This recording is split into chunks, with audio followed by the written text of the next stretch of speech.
Hello and welcome to GMIHub Online. Tonight, we have an amazing opportunity for you guys to join in. If you're an Altar Boys fan, today is going to be an awesome show because on the show, we've got Mike Stan himself. He's going to be here and he's going to be telling about some of the songs he's written. We're going to go through them together and it's going to be a blast. So join me and Cheryl as we interview Mike Stan tonight on the GMIHub Online. My name is Dale Borland. Muted. There I am. I'm still muted. And I'm Cheryl Duke. So glad to see you here. Hope you are enjoying the long weekend here in Canada. It is a long weekend, and we hope you are enjoying it, enjoying the fun, enjoying the sun. We are so glad to have you here. And as Dale said, we are so excited to have Mike Stan with us. Mike Stan was the lead singer, guitar player for the Altar Boys. He's currently now with the Altar Billies, and we're going to hear more about his journey on that. If this is your first time being on our channel, please subscribe and share the link. share the experience. I'm sure there are many fans out there would love to hear from Mike. Also, if you want to know more about GMIHub, we have a website, gmihub.ca. I hope you tune in, check us out there, where you will learn about the events that we are doing. You will learn about our newsletter. You'll learn about the community. You'll learn about everything related to GMIHub. Anyway, I don't want to take all that time to talk about that. I want to talk to Mike Stan. Welcome, Mike. So it's glad great you to are be here. Thank you so much for having me. Woohoo. To talk about my passion and something I love and something I hope I can pass some tips on to some other people out there. I think you'll be able to. Mike, talk to us about where it all began. Yeah. Where it all began for me. In 1981, I surrendered my heart to God. God found me. And from there I just said, well, what's the most important thing I need to go over is my music. And so I did. So I played in and out of small groups, Christian groups. And in 1982, we started the Altar Boys with Jeff Crandall, who is my cousin, the drummer. So it was a family affair. And when we first started the band, we looked for lead singers. We looked for main songwriters. We looked for people that could lead the group. I figured myself as more a rhythm player, as more of a person in the background. We had taken a liking to the punk rock music, a hard pop, as you might say. And we looked around, we interviewed people, and we couldn't find anybody that would want to do the lead singing or to be the lead songwriter or certainly the spokesman for the group. So by default, one day I think at rehearsal, I said, you know what, I can sing a little bit. I write a little bit. I'll give it a try. If we find somebody else, no problem. I don't need this. And I guess it was just one of those things that was meant to be. And the band didn't fire me from being the lead singer or lead songwriter. It just kept on, and believe me, it was a surprise. I had no intentions. I never saw myself as a songwriter. I've never seen myself as a lead singer or anybody that could be a spokesman or speak in front of people. Well, God had other plans for you. Yeah, it blindsided me. And from there, I just kept singing and writing, and it was found something I could do and something that resonated with people, something people could identify with. And I was just totally shocked and surprised. And I still am to this day, 150 to 200 songs later. And I'm like, wow, I really can do this. So, and then here I am, 40 years down the line and still able to write music. Some songs you want to like speak about tonight, which is kind of good because some of our listeners are probably working through songs and they're looking at what structures and what themes and how you write a song, like how you would create maybe as some people talk about a storyline. You have the beginning, middle, and end. Yes. And sometimes people use the past, present, and future as context for those. And there's so many different techniques. So we're going to try to unpack that a bit more tonight. Yeah, there is. And I think probably with most songwriters that you find is that as this, you either have a genesis, an idea for the song, and you start from there, or a different direction you're going to go in. Is it going to be about me, first person, going to be about third person, going to be about God, going to be about trains? And there's also that magic of Dale of a song kind of writes itself. And as you try different things, different lyrics, different melody lines, it sort of takes its own shape. And I've been fortunate to kind of do all those things. To write on command. In other words, if you don't mind me giving an example, last year, around March, I was talking to the gentleman that does most of our videos, and he's asking me, what are you going to write about next, Mike? And I said, you know what? I'm going to write a song about angels. What are you going to write about? I don't know. I'm just going to write a song about an angel. I'm not sure yet what I'm going to do. And so for our new record, I wrote a song called God Has an Angel Watching Over Me. So that was an instant where I've kind of right on command, where I took a subject matter, and I'm not sure what I'm going to say about this angel, about this topic, but I feel I need to write about that topic. Well, it's funny. Today, our subtitle is what makes a good song a good song. And it's funny, you mentioned how some songs just they just happen. And other songs maybe takes, a rewrite over a period of weeks, months, years, who knows, to get the song down. So maybe we should start talking about, in your experience and general characteristics of writing a song. How do you start doing that? Well, number one thing for me, it takes time and space in my mind. In other words, if I'm doing like my tax return and I've got deadlines, I don't write well under those circumstances in general. So it takes a certain amount of space for me to start the process, or if I do and I get busy doing something, then that is taking mental capacity away, which seems to be limiting more and more every day. I totally relate to this. I used to be able to walk, chew gum, and do a hula hoop. Now I'm lucky if I can just chew gum. Rub your tummy and pat your head or something. Yeah. So that's the first thing. And the average song takes me to 30 to 40 hours to write. And what I mean is I don't just sit down and like 30 to 40 hours just write it. It means like, okay, I start with an hour or two, come up with an idea, and then I go for a walk. Usually it's going for a walk for me that I'm really to think about. In fact, Beethoven, that's what he used to. He used to go for these long walks and write these songs. And there's something I take I always document when an idea comes up, because again, short-term memory was the first thing to go, right? So I'll go for a walk and I'll just start thinking about the lyrics or the melody line of a song. I mean, truly, every day I go for a walk, 2 to 3 miles every single day, very rarely miss it. And I start thinking and writing in my mind, and that's what I come up with. Probably 70-80% of my ideas that I'm working on, not necessarily a genesis all the time, although occasionally I do, but just thinking about it. Then I'll come back, I'll have it documented, and then I'll say, okay, what did I just do? Ooh, that was good, and I'll work on it. So sometimes it's sporadic.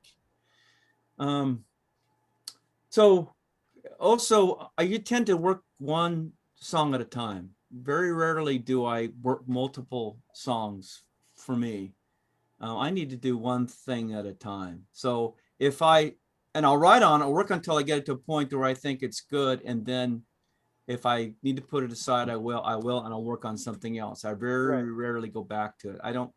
I can't think of a time unless I've really had to, where I've worked on 2 or 3 songs at a time. I write it, finish it, demo it, and then move on to the next one. And unless I have to come back to it, which I do a lot. So again, a genesis, a place to start. You need a hook, you need a riff, you need a storyline, you need an idea and a thing, and it can come from anywhere. It can come from a scripture, it could come from always try to be aware of when you hear songs or storylines or people talking to you. For example, there's a worship song by Getty, I think, and it's called "All I Have Is Christ." And it talks about, how does the song go? As I ran that hell-bound race, all I have is Christ. Anyways, it's a fairly newer type of gospel. Where's the line in there called "Hell-Bound Race"? And I thought, well, that's interesting to have in a worship tune. I don't know. But I tell you what, I don't know about it in a worship tune. I guess it's okay, but that would make a good rockabilly tune. So I wrote a new song for this record called "Hell-Bound Race," based on just that one line. Yeah. So you're always looking for some sort of inspiration and just being aware of it. And so when you talk about hook, do you typically go to a vocal hook, a melody hook, or a music hook, or yes? Where are you sitting on that? Yes. Okay. Gotcha. That's a good point. That's a good. So you use all. If I can get all of them. Exactly. I think that's good. Usually, typically, I start out with the chorus hook. I have an idea of that first line. I don't normally start with verses. I usually start out with the chorus hook. God has an angel watching over me. We're running that hell-bound race. You are loved. You are loved. I question it. You found me. Right. And then you can build the song from there. Yeah. Then I did the song from there. Yeah. But typically, and that isn't always, like one of my more, for the altar Billy song called "I'm Still Standing," I didn't have that. I came up with da da da da da, and it was by accident. Da da da da da. I'm still standing. And then I still stand. Da da da da.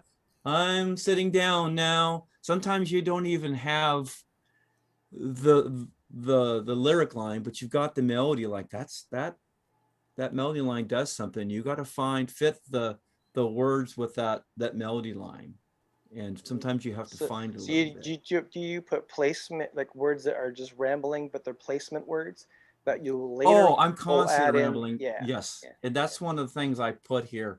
When I first start writing lyrics, maybe I'll have my hook line. I write down everything, no matter how stupid it is, and you should see some of the things.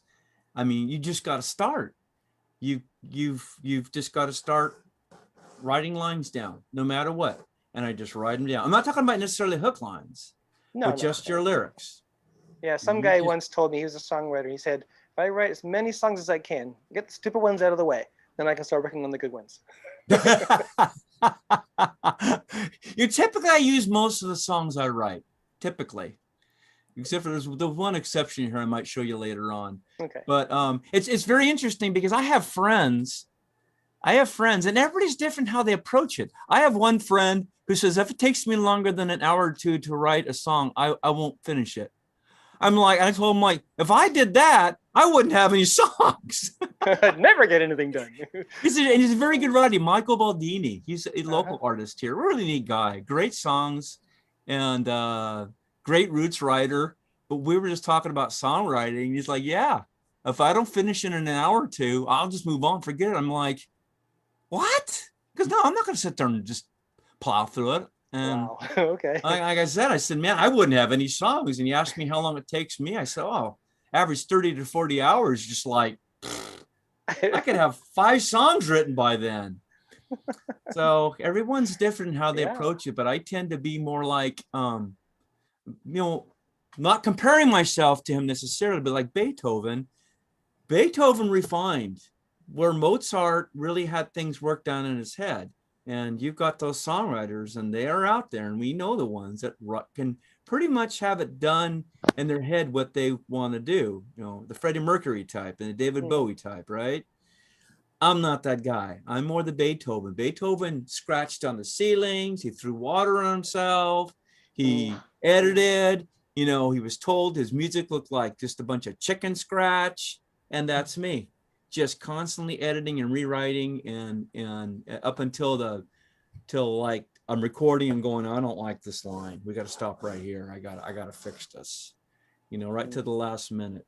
Fantastic. Very Okay, everybody, that's our introduction to the rest of the program because we've got so much more to unpack. But before we go on, I just want to say thank you guys for watching right now, GMIHub Online. We are YouTube, and that means you get the chance to subscribe if you haven't done already, and like the video, and don't forget to share the experience. Let other people know about this. Hit the notification bell, and you'll be notified the next time we put up a video. Also, our website is available for you to check out. It's www.gmihub.ca. Now, in there, we've got some things you need to look at. We've got some things going on right now. I won't talk about them exclusively, but we are talking about our Christmas compilation CD, which is coming up.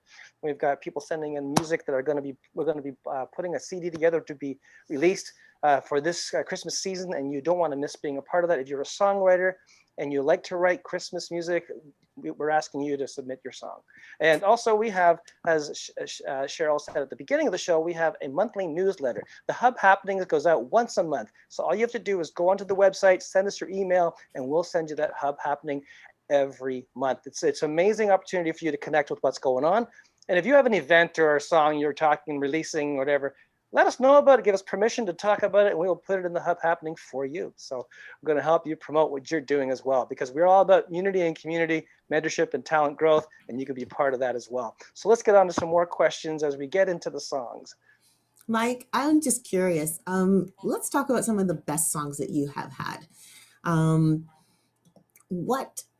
Well, so you gave me a few names, and I can't remember. I'm going to mix them all up right now. But let's pick one of your better songs that were really successful. You think you get it mixed up?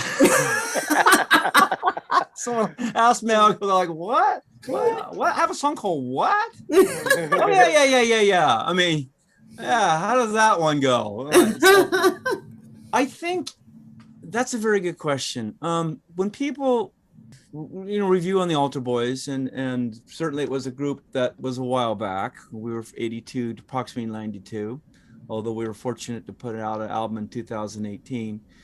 A lot of people look at the song called You Found Me, which is rather profound to me in the construction of it, the lyrics to it. It's surprised at how popular it was. Usually when I'm done with a song, I kind of know, well, this is kind of a notch up for me.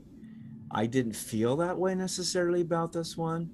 So maybe it's a good time for me to share some of the lyrics and kind of show you the construction of the song. Would that be appropriate right now, everyone? Yeah, that'd be awesome. Okay. That'd be awesome. I'm going to share my screen. And I put together a little Google slide to give you some visuals instead of listening to me yak at you all the time, right? Okay. So what we have here, hopefully you can see all this. What we have right here are the original lyrics to the song You Found Me. This was the last song written for the first Altar Boys record. So it was written approximately, I believe, February of 1982.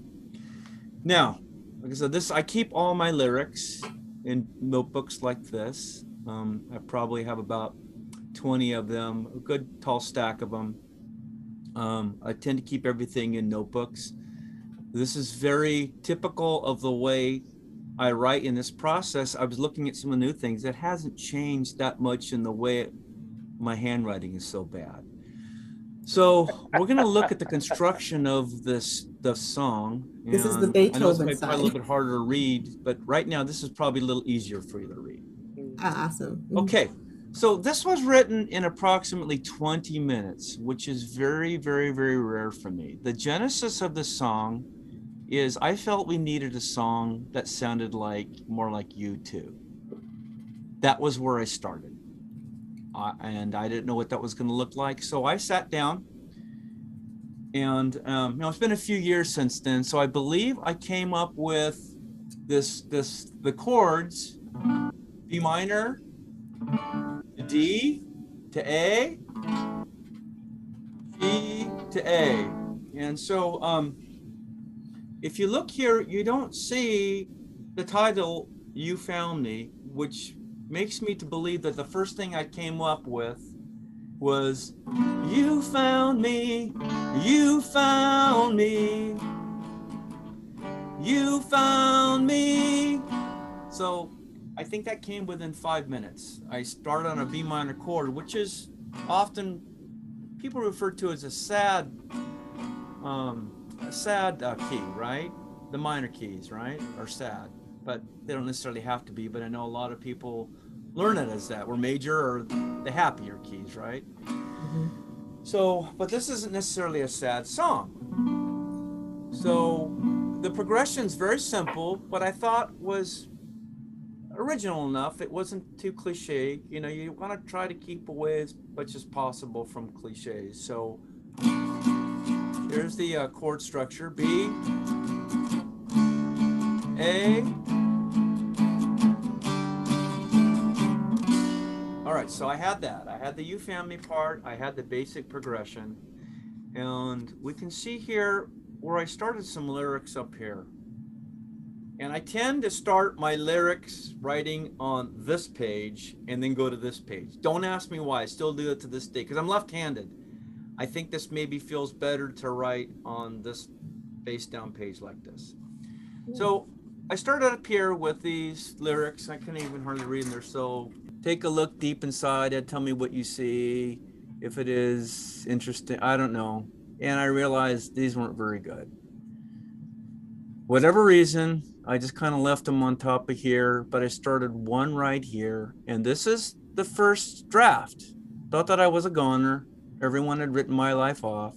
Dreamed about better days and hoped that I could make it happen somehow. Someone please help me. I'm dying from the inside out.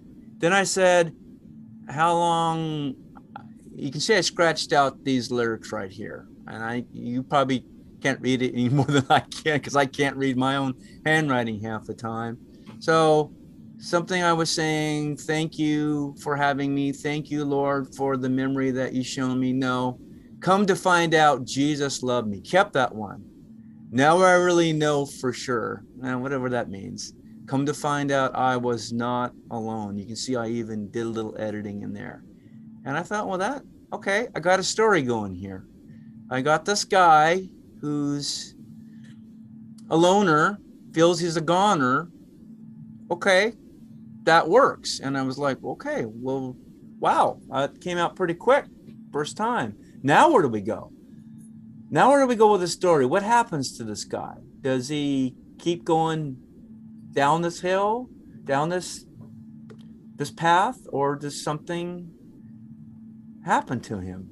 Okay, so then right from here right to the chorus. You found me, you found me. It doesn't say it on here. Again, I don't have the chorus written here, but it's a given that I already had that. All right, then we go to the second verse. So what happens is this is a regeneration, new sensation. Something happens to this guy. The real building of his broken heart. So he went from his heart being broken, being written off. The journey is to his heart's being rebuilt. He put his faith. Now I put putting faith. I changed that. Nobody has pudding faith, right? You got to watch those kind of things in songwriting. When you put it together, does it sound funny? So I said, put my faith. I eventually edited that. And someone might have brought that up to me, but I think I might have caught it. And what's pudding faith? Was it chocolate pudding or vanilla? I don't know. Exactly what I was thinking when you said that. Pudding. Oh, yeah. Yeah. So I changed that. I caught that probably later on in another draft, but this is the original one. Putting faith into action. There's a word right there. I put into hope. No, action was better. And I tended to just do these little parentheses right here. And then something more to a better life. I don't even know what that means. Obviously, I crossed it out because it wasn't very good. Yeah, I've got a brand new start. The more I seek, the more I find you. Now I really squeeze it in right here. It's the wonders never cease. How can I ever repay you? Help me, Lord, to see just what you see. Hey, that's what happens when you run out of paper. You just keep cramming it in. Yeah, I just keep cramming it in. Didn't even go to the next page because there was really no more room. I wanted to keep it right there. Okay, so I got this guy he's gone from totally lost, got a storyline here, to being found. What happens next to this guy? What happens to his life? Where does he go from here? Where does he go in the story? Does he go back to where he was? I mean, how many times can he find himself? What does he do? Well, then he sort of puts out his reflection on where he was. You know, and this really does follow our Christian life, right? We're lost, we find Christ, then we're able to reflect on our life as new creations. Kind of a warning: empty dreams, hollow schemes, don't get trapped into the things of this world, the things I was into, of being told that you were a goner, that you weren't worth anything. Yeah, you'll find out, like I found out. Yeah, I said it will dead end. What does that mean? You know, that didn't work. That it's all turns out to be a big zero. It worked, but not a good line, right? That it just won't fill your life. There's life right there. Oh no. Come and see what I see. Man, I tell you, there is no better way. If you want life, if then sentence, I don't know if I kept it at if then or not. If you want life, real life, then Jesus is the one you need, right? No.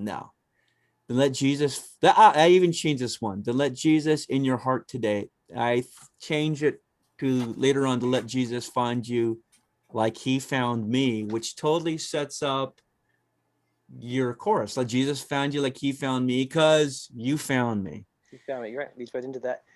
Do you, while you're writing, do you have the acoustic guitar and you're strumming the chords along? Or is the chord progression something that you can pull into the song later? This, I had the chord progression. Oh, you did. So you had I started with, like I said, I started with a chord progression. I believe I started with a chord progression and I had the You Found Me. All done. Otherwise, if I didn't, I would have written it out. So it was a given. It just came so fast. So because you had the structure of the chorus, but you didn't have a structure for the verse or the bridge kind of. Well, they're the same. That's the interesting thing about this song is if I recall, the which is kind of weird, kind of hard to pull off, to have your verse and your chorus the same chord progression. So I'll play it for you real quick. So, thought that I was a goner, everyone had lit in my life off. You found me, you found me. It's the same thing, which is kind of unusual, which was unusual for me. And yeah, a lot of worship songs are like that. Right? Yeah, a lot of worship songs that's like that. But true. for me, yeah, they have the same chord structure. Usually you don't do that. I don't say usually, but generally. And you switch to another progression. But if you can keep it your same progression and it works, but it means you got to do something with that melody line, or you got to have your hook line in, or something else you have to take it from your verse to your chorus.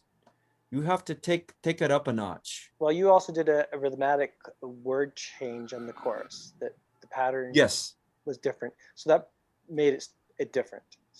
Now then, but it needed to change somehow, because you can't keep playing those chords over and over again. So what I did is I put in the middle of it, I put a solo, and the chord changes are a little bit different.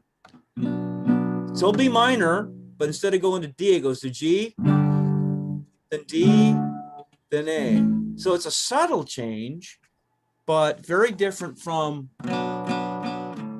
D, which is the chorus. It needed a change. So what happens is, after the second chorus, you go into the solo, and the outro. The solo and the outro are the same. So it's very, construction wise, it's very, very simple. Mm-hmm. But this song resonated so much, and like I said, it kind of took me by surprise. I remember taking it in, saying, "This is my U2 song," and you listen to it, it doesn't sound anything like U2.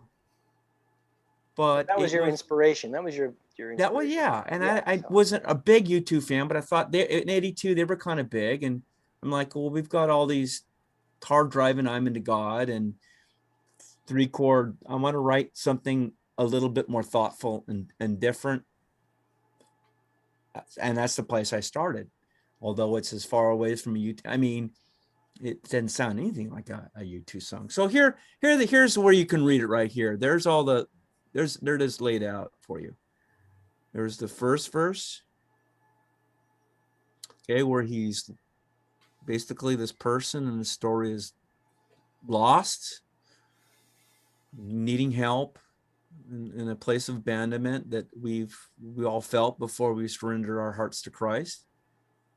the coming, the regeneration, the becoming a new creation, and the reflective time, where you get a chance. And I changed, these are the actual lyrics. I changed even a few things around, but most of it was written in 20 minutes, which is an anomaly for me. And it's about time to do your other little tag right now. Love it. Well, spurred on from 4:30, Mike. man. I love when you Bless you. do it. You Thank you just for talk that. so clear and good. I'm like, man, this guy like rocks. Well, I guess it's my turn to do it. So if you are watching right now, welcome. You are watching GMIHub online. We are here with Mike Stand, who is sharing his whole songwriting process of some of his best songs and even some of his not so good songs, which will come later on. We were just reviewing You Found Me. If you are a fan of the Altar Boys, you would have seen this, the process of how that song came to being.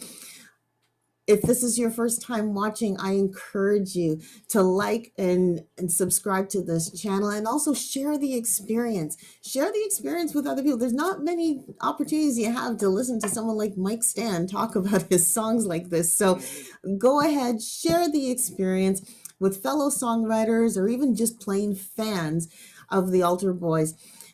Also, if you want to check us out, GMIHub is an organization that just wants to help you in your music journey. So go ahead, check us out on our website, gmihub.ca. There you will find about our events and some of the projects. As Dale had mentioned earlier, we have our Christmas project. If you are a songwriter, we want a song from you by June the 13th.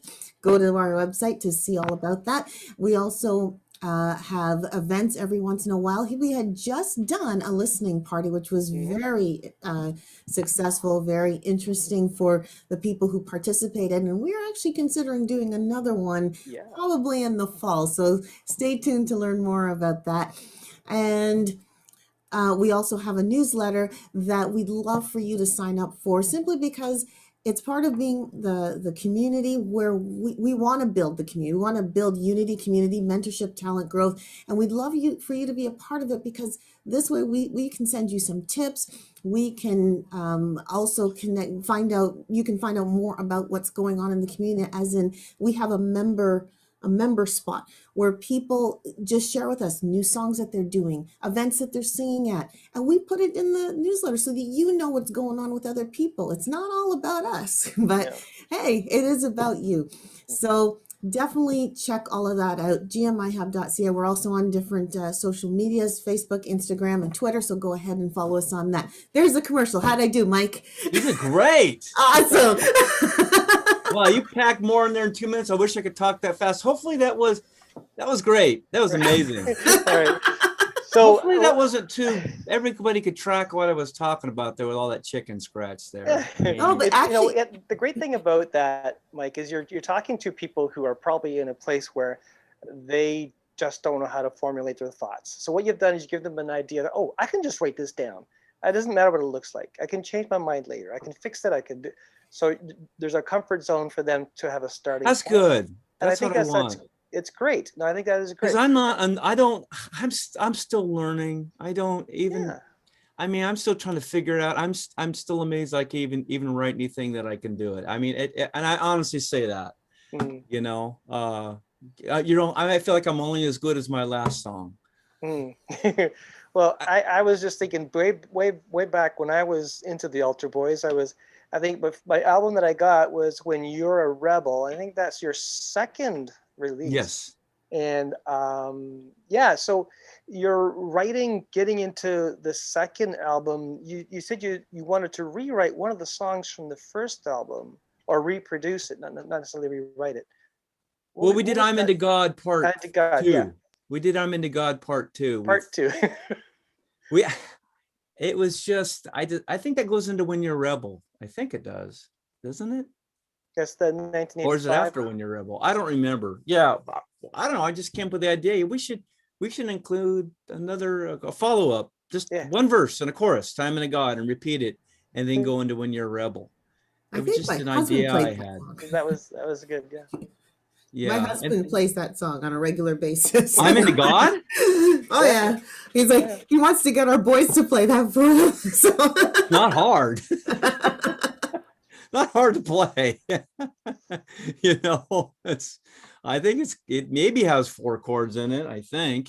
Well, you've got some fans of GMIHub. All right, so let's talk about some of your songs, other songs that you want to kind of unpack. Yeah, so you just to kind of finish up on You Found Me, we put it on the first record. The popularity of it, I mean, every time we played, people always requesting You Found Me. I was just surprised. It shocked me a little bit. And we thought, well, people are really liking this song. We really just need to give it a little better production than we did on the first record. So we put it on GLM, which was definitely a step up for us. But then as time progressed for me, I started getting more introspective and started kind of branching out my songwriting. Obviously, the early music was very simple, but there was a purity about it. So I never want to dismiss it, because it was where I was. I did my best with just starting out and writing and constructing these songs, and I said everything I wanted to say. But you want to I started thinking, well, I can do this. I can songwrite. So by the third album, I'm like, I guess I could do this. Wow. Okay. People like it. And then as we were progressing in the ministry, you start out with an ideal of what you think it's going to be. It looks good on paper. And then when you start getting into it, you realize there are some challenges. And some of those challenges got to me. And so I wrote them down on paper. So I put out a record that was not Altar Boys at all. It was called Do I Stand Alone, Mike Stand, with more introspective songs, a lot of questions about me, my place in the kingdom. It may seem about my faith, but not really. Mostly about me and how I stood in my faith. And one of the songs on there was called Simple Truth, that I always really love. As I was thinking about songs to talk about, I thought this one might be a really nice tune to look at, because it's a simple faith we have, and it's a very simple song. So I'm going to share my screen, and we're going to go from You Found Me to Simple Truth. We're going to look at it, look at the construction of the song, and talk about things that I like about it now and things that I might have changed. So what's interesting about the song, it's built on a progression with your finger picking that was that Donovan used to use. I taught John Lennon. I don't forget what it's called, but it's a type of finger picking style. I'm sure there's a name for it, but I learned this. Julia is a lot like this. John Lennon's Julia. It's the same finger picking style. And this one's another one that's written about in about 20 minutes, maybe a little longer, but very simple song. Simple truth, simple love given to us. Simple hearts, simple lives, I long for one. In the morning, I want to run. Oh, in the evening, I want to run. So it's built on that finger picking style. So let's talk about this person here in this song, what's going on lyrically. The chord changes are very simple. It goes from a 1 chord to a 6 chord to a 4 chord to a 5 chord. And while I'm talking about that, I also want to segue into something real quick to say, as I'm looking here at my notes, one of the important things for songwriting that I cannot separate myself from, and is so important, is learning music theory. I couldn't do what I do if I had not learned chord structures and harmony. Not that I'm a great reader, but boy, in college, I studied and I learned what the different chord structures were. I learned the different keys. I learned the different modes. I learned about the treble clef and the bass clef and counterpoint. And it is, I wouldn't be able to do even half of what I did without it. Now, some people can, but I find the more tools you have in the toolbox, better. So don't dismiss, don't ever, a lot of people dismiss the importance of music theory, and I don't understand that logic. That to me, I'll be honest, it seems like a certain amount of laziness, because learning music theory is very difficult. But why shortchange yourself? And God asks us for excellence. Why not do everything you can to make yourself better? Yeah, there are those guys like Freddie Mercury and supposedly Paul McCartney. He says he doesn't know anything about music theory, but I think he really does. He does. Well, 'Cause he may not know what he's doing, but he's actually doing it. It comes to him an understanding of I think his dad was a yeah, he was a jazz. piano Yeah. player. Yeah, Yeah, he was playing piano. See, I think he's just playing us a yeah, little he bit. might be. Now, I don't think John Lennon knew as much, but I know Freddie Mercury. I was really surprised. I really thought he was like classically trained, Hmm. and I guess he wasn't, which really surprises me. Most people aren't like those guys. I'm not like those guys. Most of us aren't like those guys. We need more tools, the better. So I'll leave that tirade alone and get into simple truth, unless you want to comment on that. No, I think that's absolutely true. The more the better, because you can always take away. You can't add to it. If you don't have the knowledge to add to it, it's easier to take away. If you have the knowledge, you have a basic understanding of theory, you don't have to utilize it all the time. Yeah, you don't have to, but Right. I mean, to me, I couldn't do it. I couldn't do this.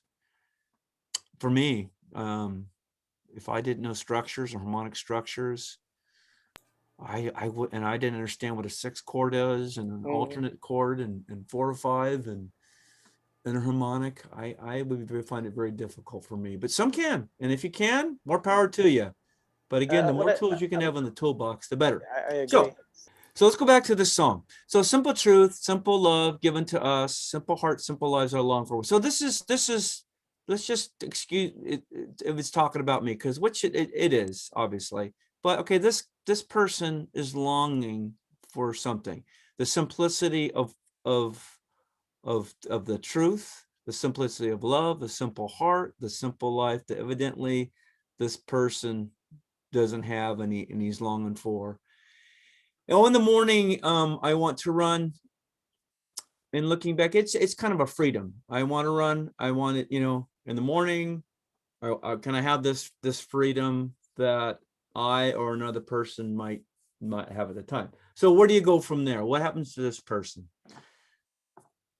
He talks about shattered dreams, shattered lives, holding on. So it's extended to not only on himself, but also out to other people. But you can see in this line, shattered faith and shattered man, I've been one. Is it currently? Is it past? Is it at time? I don't remember. Like I said, for this song, I was kind of having a hard time with things, a little disillusioned, but at the same time, it also could be in the past, shattered faith, I've been one, not that I'm one now. Oh, in the morning we will run. Oh, in the morning we will run. So again, that's that freedom and kind of. Oh, I was wondering what you meant by "we will run," because that brought me back to Hebrews 12, 1-3, where it talks perseverance, the race. It could have been that. It could I have didn't been from know. Hebrews. Yes, it could. These could have been from scriptures. As I was reading it, I'm going, isn't there a scripture in there that talks about that? But I didn't remember until you mentioned it. But we'll come back to these lines after we look at it. So what happens to this guy? Is he going to keep going down this hole, or is he going to give us, come on, man, give us a little hope here, brother? Right? Give us a little hope here. So what I had to do, not what I had to do, but what I felt where the song needed to go. I don't want to leave people hanging. Maybe there's certain times I'll leave a cliffhanger, and then sometimes there's a time to, close up both ends, for lack of a better term. So strengthen hearts, strengthen lives, could I be one? And again, that's asking a question. It's not saying you couldn't be one. Could I be one? Could I be one? In other words, am I really one now? Could I eventually become one? It's just asking the question. All right. Which in lyrics is a real good thing, to ask questions. Real good, strong point to have. The more questions you can ask, the better. Strengthen souls, hold on now, the time has come. It's a bit of a poetic license. What does that mean? I think I'm hoping that it came across as hopeful. I'm hoping the whole song came across as hopeful, even though it does talk about a man struggling. I like these lyrics. Where I'm a little concerned at looking at it right now. What I might have changed, I might not have changed every single one of these. I think I was being a little bit too fancy. Oh, in the morning we will run. Oh, in the morning we did run. I might have picked one. I might have done something else. It's subtle. It's a subtle change, but in looking at it right now, I might have kept it consistent. And that kind of goes back to songwriting in general. The more consistent you can keep choruses or pre-choruses, subtle changes can kind of throw people off. You don't want to be changing your hook lines or your final little payoffs too much. Yeah, I've got the little run in there, but then I change it too much, and that. Do you think it's too much of a change, because they are separated by a different verse? They are, but I just, looking at it, I question it a little bit. You want to run? We will run. We did run. So. Yeah, it's true. I just can't help but wonder if I would approach it now, if I might have kept it consistent. Would have been better. I don't know. What do you think? It almost seems like it's part of that journey thing. Like with your songs, I get the impression that one of the things that you try to strive for is taking your audience on a journey, kind of the before, during, and after, right? And so I think even when you have the I want to run, that's kind of the before, then it's okay, I have someone to run with. Okay, we will run. And then you relax and okay, we did run. You know what I mean? It's almost like it's part of the journey. That's what it seems like to me. Well, that's good. Then I'm second guessing myself for no reason, which I tend to do. You've got to be your own worst critic in songwriting. You've got to be honest with yourself. You just have to be. You have to unturn every single stone. And you know what? I might have rewritten it and gone, you know what? I didn't need to touch that. You didn't need to. Yeah, maybe. Now, what was your hook in that particular song, in Simple Truth? What's the hook? That's a good question. This is one of those. This is what intrigues me too. Is there isn't. The song just is. It's almost like. I thought for me personally, it was in the morning, in the evening, in the morning, in the evening, in the morning, in the evening. You repeat that. I don't know what the vocal line is. Can you play that? Yeah, I guess that might be kind of Oh, okay. Oh, which is the A minor.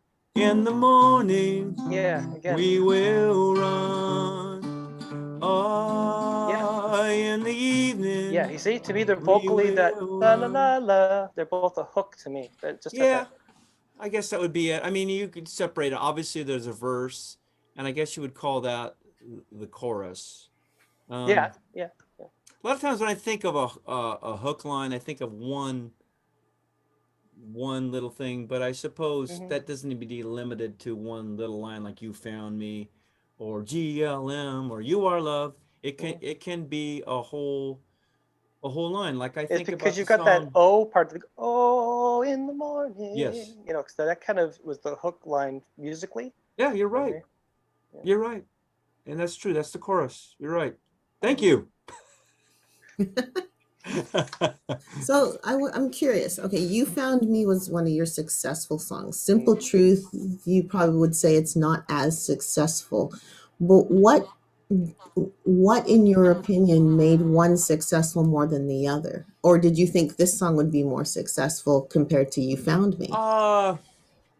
But I can't support myself with my songwriting. I do it because I have to. I guess that always comes into play a little bit. I mean, that song resonated.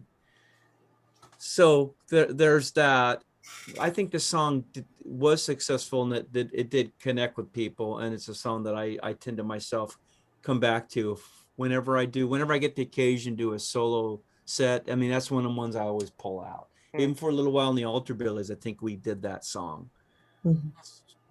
So there's all kinds of ways, I guess, to looking at success. And for me, I songwrite because I have to. I don't really make much off of it. I make enough to invest back into my songwriting. So that brings up a good question, Mike. Maybe when you first started doing what you did it because you love to do it, and now you do it because you really need to get it done as a process. What? How do you sit with songwriting? Has it lost its luster? No, I have to songwrite. No, you have no choice. You just got to do I have it. no choice. Yeah. I have no choice. This isn't, I can help me. I'm constantly writing just dumb little songs all day long. It's a compulsive disorder. It's compulsive. Oh yeah, I drive my wife crazy. At school too. We're doing Zoom meetings and a teacher will come in and a lot of times they're at school and I'll come in and do a little something for some of the kids and he'll say something like, "Okay, kids, that's it for now." I'll come in. "Okay, kids, that's it for now. I'm here. I'm going to sing Yeah. you a song. I'm here. Okay, kids." You know what I've noticed, Mike? Even some of the stuff you've done with Altar Boys, there's a country feel. It kind of Yes. underlining on a lot of the structures, not so much the Yes. song. That's what And Johnny pointed out to me. yeah, and I think it's interesting because it's some of the best storytellers are country music artists. Yes, So they are. I just think it's kind of neat to see You already caught that. that. That's Yeah, there's interesting. a real influence in. Well, I'm a fan, so I noticed there's an influence in your life that you're probably not making that a point of to talk about, but it feels like it's always permeating in your writing, Scott, in your style. You're right. Well, that's the first thing John said. He came to me, Johnny, our upright player for Altar Billies. He came to me one night and said, "Mike, I want to tell you something. You know, there's a twang in all of your songs. Did you know that?" I said, "What do you mean by a twang?" Yeah, it's And true. proceeded to tell me. So he basically said the same thing. I never noticed it. Well, it's not a conscious thing. I think it's just an influence you've had in your life that it's just manifesting itself in how you play and how you write. Yes.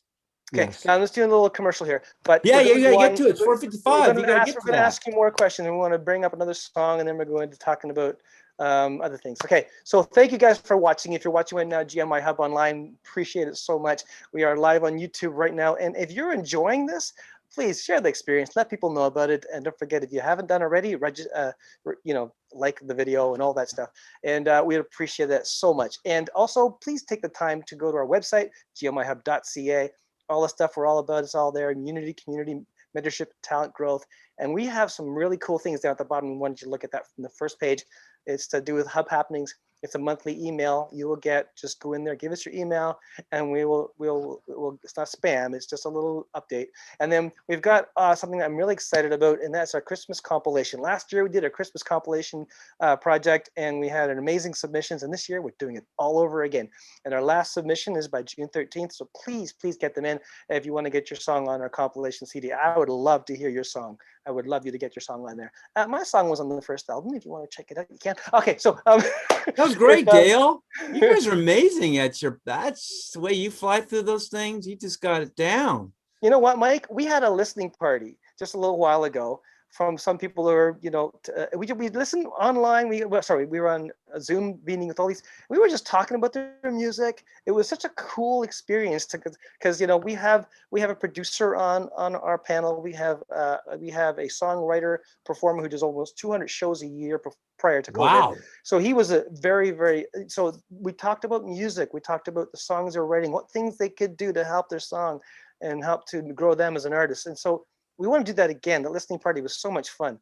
And I think you would do fun in the listening party because it was the stuff we talked about. It's kind of, we're talking about now is how you take a song and you go, okay, is it good enough, or should I just fix this a little bit? Yeah, All right. fix it So a little bit.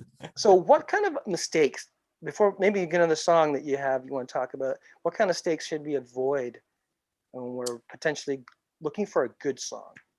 Well, you want to try to stay away from as many cliches as you can. Find Oh, a really? different way of saying it if you can. Okay. You know, just find a different way of saying it. Be careful of your rhymes. Don't try to find relative rhymes. In other words, if you've got a song, and I just put on my shoe, I don't know what to do. Stay away, try to stay away as much as you can from words that would be automatic. So you might say, like, in the morning I put on my shoes and I heard the rooster go cock-a-doodle-doo. Yeah. So I had like a rhyme called distant rhymes. Cheryl's In other laughing words, at me. like believe and breathe. Yeah. All right. They're distant rhymes. Right. They still work. I try to use it all the time. Well, I tell you my secrets. I really do. Try to stay away from the obvious. I mean, sometimes you do the obvious. Like I'll go, okay, that was the obvious. Is that okay? Or is that really dumb? I mean, I'll look at it. Okay. No, I need a distant rhyme. So like believe, breathe. I said sound and now. You could it can work. And you'll find throughout all my lyrics, especially now these days, I use distant rhymes as much as I can. Yeah, it also depends how you vocal those. Like you would say sound and now. It can have a feel if you get rid of the D on, on the end of the word. Yes. Yeah, totally. And then again, I have another trick too that I use. If you come across like you've got two sets of lyrics and they're both pretty good, sometimes it's which one rolls off the tongue better that you decide. Which one flows better from your mouth? Yeah. That's the one you want to use. Even though the other one might be, it's a little more clever. Yeah. You want to make sure that it comes out. I totally understand. Like, buddy and I were having a writing session. We're talking about a Christmas song we're writing together, and it's just one word had a bit of a too hard of a sound at the beginning. One is a bit softer. So we went with the one that had more of the softer because it blended better. Yes, yeah, absolutely. And then you found me. You saw the putting faith. Be careful of those lines. Like you sing it and you go. So you go through your lines. Make sure you come across as saying something dumb. Putting two S's together is back to back is really hard to do. And I know there's a term. Is that a diphthong? No, that's not a diphthong, is it? No. Okay, it's called something else. But going through and just plus sometimes when you use a singular word versus a plural, make sure with a singular word work. Is it better just to put a plural on it with the S going by? Make sure if you're going to use the plural, then you're talking about many things. Okay. See, next thing I try to get rid of all the articles, as many articles as possible. Right. Drop off words that are unnecessary. Drop unnecessary words.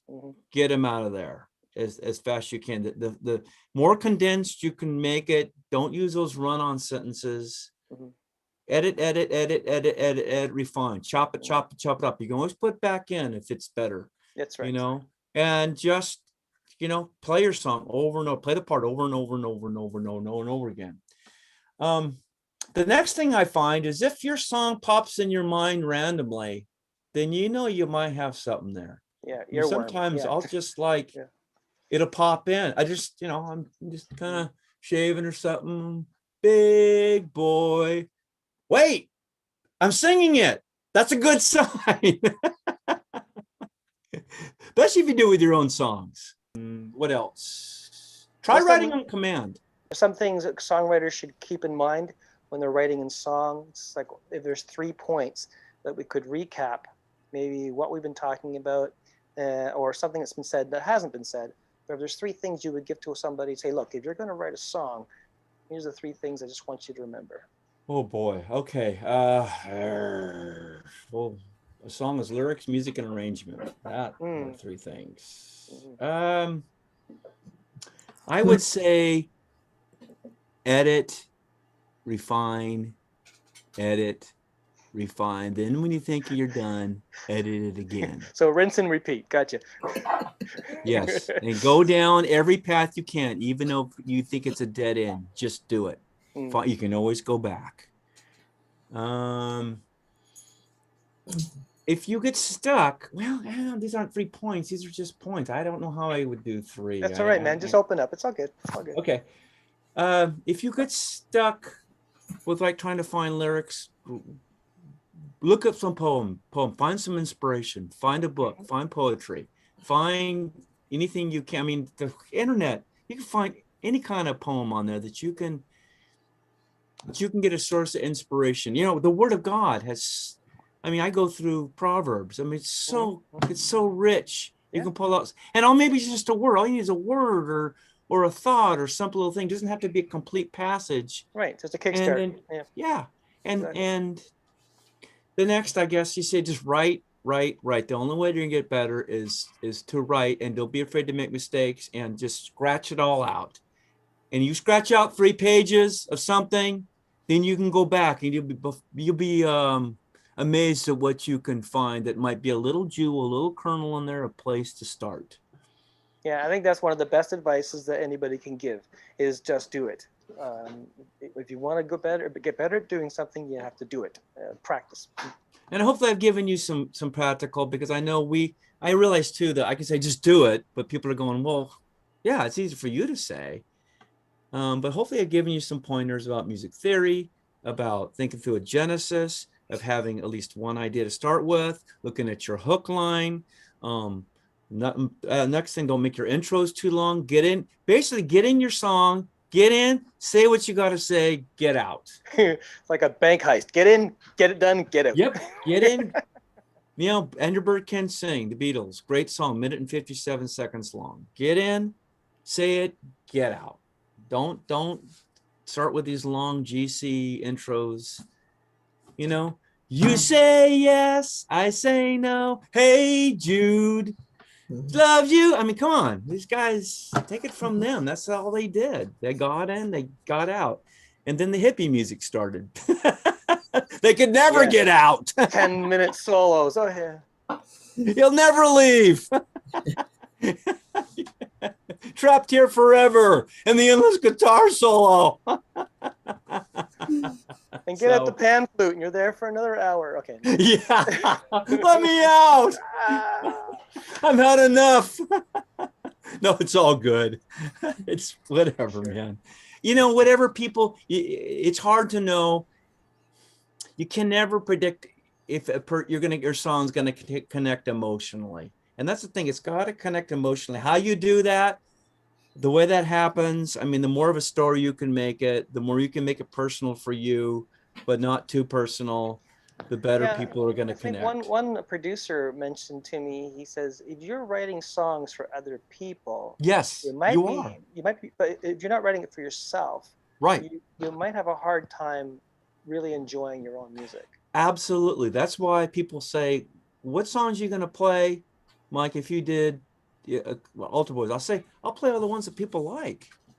Got to play You Found Me. You got to play Your Love. Everybody likes those songs. Why wouldn't you want to play them? That's what people want to hear. You're writing for other people. You said it better than me. That right there. Everything else I said was fluff. That was perfect. No. That's great. No, we really appreciate you being on the show tonight. Mike, thank you so much for being here. It's awesome. So much things that you shared. And I even had one question. It's like, when you said you're going to write a song like about angels, like, so how did you find the words? Is it just going through the scripture? Is that what you basically did? That was my one last question.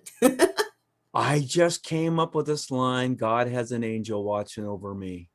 Yeah, it's on the new record. And it's 3 verses and just 3 little stories about this guy and what he's going through. Nothing summed up. And you know, I'm writing a song about angels, and I came up with God has an angel watching over me. God has an angel watching over me. There's your hook line. Wow. And God has an angel watching over you. Oh, he does. Amen, sister. Boy, does he. He's got to really watch this one, let me tell you. Wow, we have had a blast with Mike. I've had fun. Thank you. I didn't bore everybody too much. I tried to be interesting and organized. Not at all. tried. I would love to be like, with school being online, I'd love to be in your class and just hear you start singing, I'm back now. That's what I do. I'm back, everybody. Hey, where you been? They're all just like looking at me. No, I have a good rapport with the students. I love them. I love them. I love them, love them, love them. They put up with me. Like I say, thank you for putting up with me. So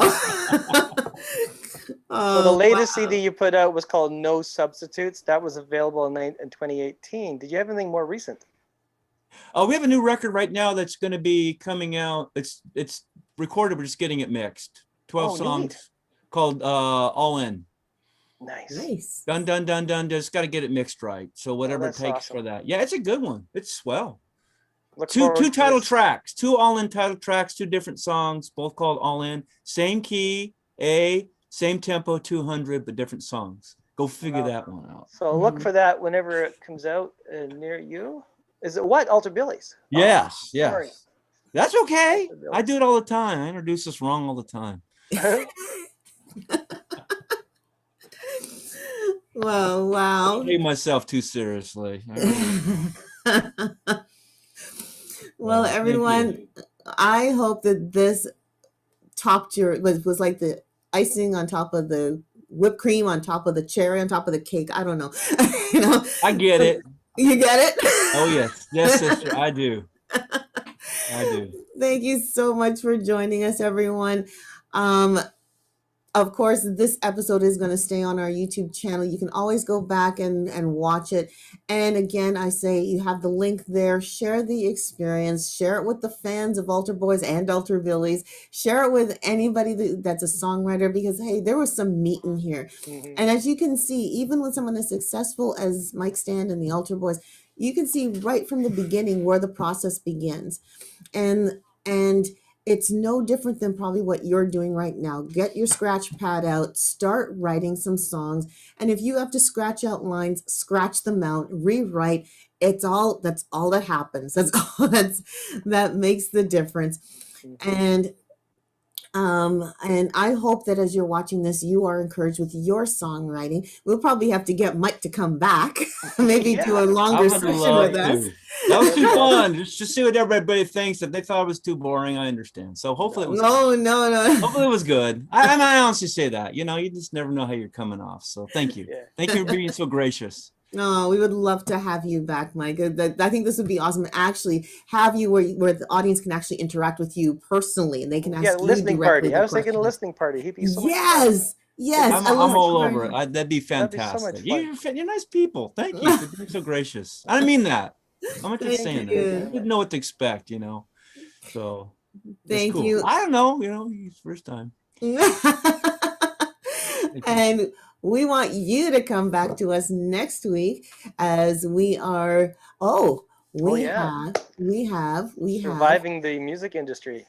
Yes, we have Kevin Pauls returning with us.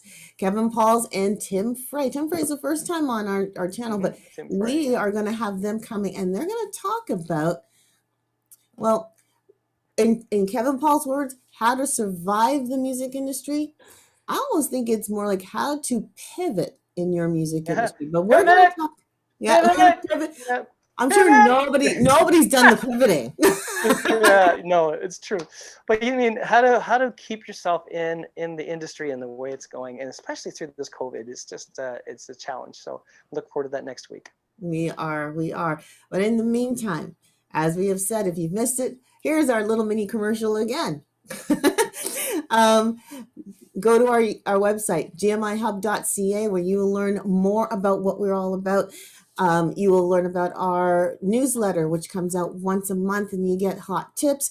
You'll get some hot news about what's going on in the GMIHub community. So you'd want to sign up for that. We also have events that pop up. As we said earlier, we've had a listening party. We might have another one, and maybe Mike will join us. I hope so. Hint, nudge, nudge.